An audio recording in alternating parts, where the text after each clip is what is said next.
হাতে আছে আর 5 ম্যাচ, এর মাঝে মিলাতে হবে কঠিন সমীকরণ। তাহলেই 2027 বিশ্বকাপে সরাসরি খেলতে পারবে বাংলাদেশ, না হয় পড়তে হবে কঠিন এক বিপদে। আফগানদের বিপক্ষে এক ম্যাচ হেরে এরই মাঝে পড়েছে নতুন সমস্যায়। বাকি 2 ম্যাচ সহ পরের সিরিজে শেষ করতে হবে সকল হিসাব নিকাশ। সব মিলিয়ে সরাসরি বিশ্বকাপ খেলতে তবে কি এমন সমীকরণ মিলাতে হবে শান্তদের, সেটাই জানবো রিপোর্ট। একসময় বাংলাদেশের প্রিয় ফরম্যাট ছিল ওয়ানডে, অথচ এখন কিনা সেই সংস্করণের বিশ্বকাপ নিয়েই পড়েছে কঠিন অনিশ্চয়তার মাঝে। 2027 বিশ্ব আসরে সরাসরি খেলতে হলে কঠিন সমীকরণ মিলাতে হবে টাইগারদের, যার জন্য এখন হাতে আছে মাত্র 5 ম্যাচ। এর মাঝে হিসাব নিকাশ শেষ করতে না পারলে পড়তে হবে বড় বিপদে। ক্রিকেট শব্দটা এই খেটে খাওয়া জাতির অন্তরের এক গহীন আবেগের নাম।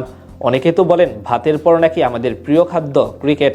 দেশের 18 কোটি জনতার অধিকাংশ মানুষের ইমোশন জড়িয়ে আছে শুধুমাত্র এই খেলাটার সাথে। কিন্তু দিনকে দিন সেই ক্রিকেটাররা হতাশ করে যাচ্ছেন আমাদের। বিশেষ করে 5 সিনিয়র ক্রিকেটার চলে যাওয়ার পর যেন আরও বেশি থমকে গিয়েছে সবকিছু, যার উদাহরণ র্যাঙ্কিংয়ে একদম তলানিতে অবস্থান। গেল জুলাইয়ে সবশেষ ওয়ানডেতে 9ম স্থানে উঠেছিল বাংলাদেশ, এরপর আবার চলে যায় 10ম স্থানে। তার উপর আফগানিস্তানের বিপক্ষে প্রথম ম্যাচ হেরে আরও বড় বিপদে পড়ল মেহেদী হাসান মিরাজ বাহিনী। এখন বিশ্বকাপ নিয়ে পড়েছে কঠিন সমীকরণের মাঝে। 2027 সালে আইসিসির ওয়ানডে বিশ্বকাপ বসবে দক্ষিণ আফ্রিকার মাটিতে, যেখানে দলগুলোকে বাছাই করা হবে র্যাঙ্কিংয়ের হিসেবে। ক্রিকেটের বাইবেল খ্যাত উইজডেনের তথ্য অনুযায়ী 2027 সালের 31 মার্চ পর্যন্ত দক্ষিণ আফ্রিকা এবং জিম্বাবুয়ে ছাড়া ওডিআই র্যাঙ্কিংয়ের সেরা 8-এ থাকা দলগুলো যাবে সরাসরি আফ্রিকা মহাদেশে অনুষ্ঠিতব্য বিশ্বকাপ খেলতে। অর্থাৎ দক্ষিণ আফ্রিকা সেরা 8-এ থাকলে 9ম স্থানে থাকা দলও বিশ্বকাপে সরাসরি খেলতে পারবে, যেখানে টাইগারদের অবস্থান 10 নম্বরে।